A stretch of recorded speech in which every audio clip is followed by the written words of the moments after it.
Hey, welcome in. Well, here's the headline. Netflix fires major warning shot at its woke employees with new culture memo. So it appears that Netflix has decided to make a stand. Now, you can trace a lot of this back to the Dave Chappelle special, The Closer, the one that got a 95% score from the audience. Critics didn't like it so much because it wasn't perfectly woke, but the audience liked it. 95% loved it. In fact, it's one of the few decent things that's come out of Netflix in ages. And one big complaint about Netflix, maybe a reason why people are unsubscribing and why their stock is faltering so much, is that the content is terrible. It's because a lot of their content is woke, and therefore normal people don't like it. They do, however, like things like, Dave Chappelle comedy specials. But even though that special was very, very popular, you had people who apparently can't take a joke like this. When you're holding up a sign about a Dave Chappelle special, and the sign says, hate isn't funny, all that proves is that you just didn't watch the special. But anyway, so Netflix is laying down the law for its woke employees. I guess they've had just about enough. Says here that a new corporate culture memo from Netflix is taking a hardline stance on attempts to silence artistic expression by warning those who are offended by the streaming service's content that they may want to go find a job somewhere else. Well, that would seem like sensible advice, wouldn't it? Because I don't think it's like you have a right to work at Netflix, right? Or that they have any obligation to listen to you. But the funny thing is, I got kind of a feeling that the fringe leftists that work there, they kind of feel like they do have that right. But anyway, so it's saying here that the change in their company culture is in large part due to the Dave Chappelle special, which the employees claimed was transphobic.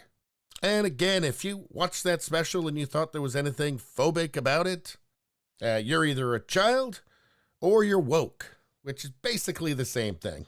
So let's see here. An updated Netflix culture memo includes a new section called Artistic Expression that states that it will not censor specific artists or voices, even if employees consider the content harmful.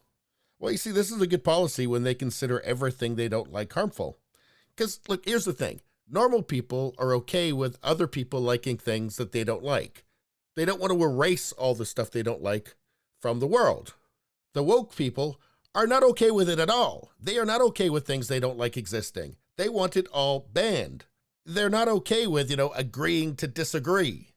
And when you got a company that's about putting out entertainment for everybody, it's not going to work out so well. Quote, if you'd find it hard to support our content breadth, Netflix may not be the best place for you. Yeah, perhaps not.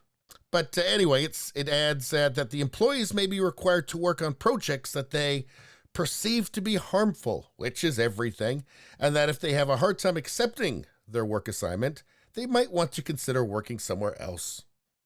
Quote, entertaining the world is an amazing opportunity and also a challenge because viewers have very different tastes and points of view. So we offer a wide variety of TV shows and movies, some of which can be provocative. We support the artistic expression of creators we choose to work with, and that we let viewers decide what's appropriate for them, versus having Netflix censor specific artists or voices. Let's see, having viewers decide what's appropriate for them? Sounds good to me. Because, when it says here, versus having Netflix censor, what that really means is that the lunatic fringe at Netflix censoring just anything they don't like. So I wonder what this really means. Does this mean that perhaps Netflix is going to pivot away from all of the awful politically correct woke garbage that it's been producing with the, rare bit of actual entertainment like the Chappelle specials? Or does it mean that they're going to continue making, 95% awful garbage that's handicapped by, all of the rules of the left, and then just still have the occasional thing that people want to see? I don't know, but I kind of feel like there's a bit of a shift going on. I mean, I watched a show on Amazon Prime called Reacher. Not at all woke. It almost felt like kind of a throwback to an earlier age when you're just allowed to just make shows that were fun. It was actually kind of strange. I mean, I was a couple episodes in and I went, wait a second, this isn't politically correct. This doesn't feel woke. I'm not being lectured. Nobody's lectured me about race or gender or anything so far. And you know what? The whole first season, they didn't do that. And I got to the end of it, and I didn't hate the show, and I didn't hate myself. And I thought, wow, that's refreshing. But considering what Amazon Prime is about to do to Lord of the Rings, I'm going to guess that was just a mistake. Something decent slipped through the Amazon woke net. Anyway, that's all I got to say about that. Please like, share, and subscribe. It really helps me out. If you just like to listen, there's the audio-only version. So on pretty much every platform, if you look for it, you will find it. Thank you very much. I'll see you next time.